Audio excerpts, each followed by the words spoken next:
دوستان سلام.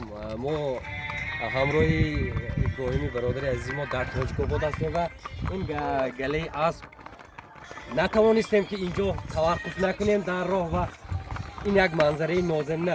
من خواهش میکنم از نوار بردار که تنها اسبا رو بگیرن چون صدا هست. اسب برادرها دوستا اسب رمزی ملت تاجیک است و تاجیکا از آن ملت های کهن هستند که اسب را بار اول رام کردند و اسب های خوتلی یعنی اسب های ختلانی که معروف به اسب ختلی هم هست در شاهنامه در همه جا ذکر شده است اصلا پرورده همین ملت است. این منظره زیبا را تماشا کنید و این منظره این اسب ها این گله اسب ها از نقطه میگذرند که اون طرف دریای سرخاب است، این طرف کوه است. من خواهش میکنم که با ملت خودتان به این ملتی که اسب پرور بود اسب باری اول رام کرد به چشم کم ننگرید.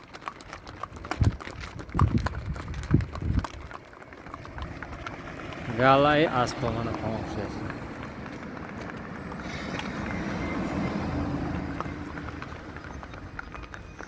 İçeceğim.